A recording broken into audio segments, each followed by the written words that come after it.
Hey y'all, welcome to my YouTube channel. My name is Coleman Owenby, and you're watching another edition of Coleman's Comments. First up, I want to get some housekeeping in order. The hashtag Coleman's Coffee Challenge is doing really well on Instagram. I'm blown away by all the support that I'm getting. I want to give a shout out to @Fit2Hunt and @Super7Coffee. You guys are awesome for reposting that for me. I realized the other day that I didn't make it fully clear on what Coleman's Coffee Challenge is, so I want to go ahead and quickly run through the main points and why I created it. I want you to drink 20 ounces of black coffee as your pre-workout. It can be cold or hot, whatever you prefer. I want you to sip the coffee on your way to the gym. I want you to be at your gym at no later than 5:30 a.m.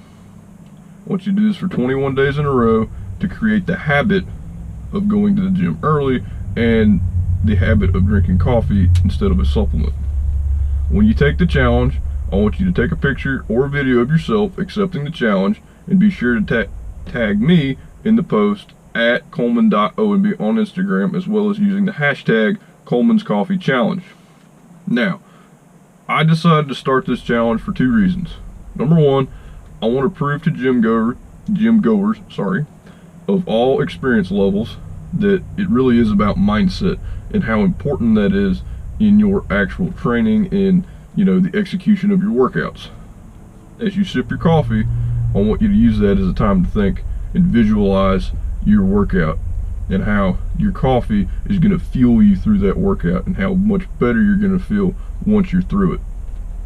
The second reason is supplements are great, but they're really expensive, and if you're like me and you're operating on a budget that's really tight, you probably can't afford all those supplements, and there's nothing wrong with that. I'm not knocking supplements in any way, but this is an option for you if you're on a budget like me. So that's the other reason. Now, today's topic is probably the most important thing that you can do for your recovery, and that is sleep. How well would you honestly rate your sleep? On a scale of 1 to 10, is it a 1 or is it a 10? Is it somewhere in between? For me, I would rate it anywhere between 8 and 10, depending on the day and how disciplined I was in my overall day and how I executed it. What I mean by that is we'll start with training. I train in the morning. The reason I train in the morning is because that is when my body's the freshest, right? I get up, I go to the gym, I do fasted cardio, which actually plays into my coffee challenge, and I'll get to that in a second. I do my fasted cardio. That really gets the blood going. Then I go out on the gym floor and I train for about 60 to 90 minutes. And then I go sit in the sauna, and that furthers that blood flow and activation of endorphins and things like that. And I come home and I eat my breakfast and I'm set up for the day. Not only my body, but my brain. And I find for me that when I go to sleep at night, which is usually about, we'll just say 10 to 12 hours later, I sleep way better. And I recover much faster, 100% supplement free. Now, let's contrast that to an evening lift. Evening lifts are great, especially if that's what works for you. I'm not going to knock it in any way, but I'm going to tell you why it doesn't work for me. And then maybe you can get some context out of this. I used to do it, you'd be at work or school all day, and for me, I like to have that energy jolt, which is why I drink coffee or a pre-workout of some kind if I can afford it. And then I would have that in my system, and I'd end up working really, really hard to get it out of my system before I go to bed. And the other part of it is,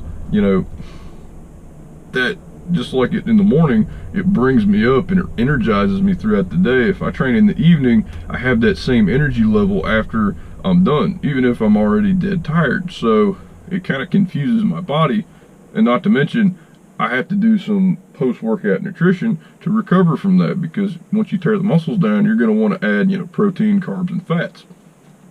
And so, for me, it kind of confuses my body, and it suppresses serotonin and melatonin. I know there's several books and studies on this if you guys want to check it out for yourselves, but I know from experience, and like I said, at least for me, it doesn't seem to help my sleep quality, which is legitimately, in my opinion, the most important thing you can do for recovery. Lunchtime lifting, I'm not really going to get into it. I've done that probably more than any other type of training. I like it if it's kind of like a vacation style training for me.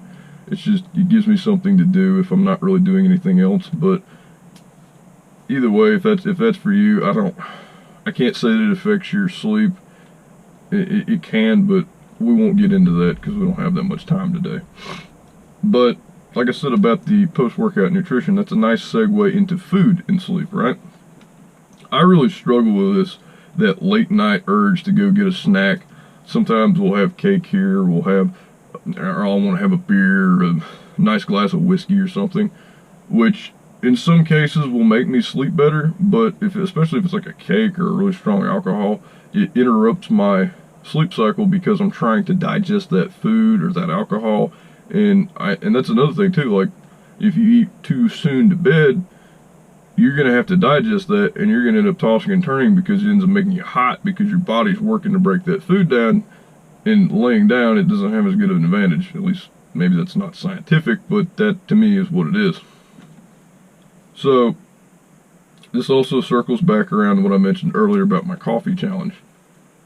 I do fasted cardio in the morning, and so coffee is one of the only things you can have aside from tea, like green teas and stuff like that, that you can drink to not break a fast. So I do this, I go in there and I go through my entire workout completely fasted, which sets my metabolism up for the day, excuse me, and then you could, burn through each meal subsequently much faster and much more effective. So, and that's what the challenge was purely born out of. My personal experience, it works for me. I would love to see if it works for you guys.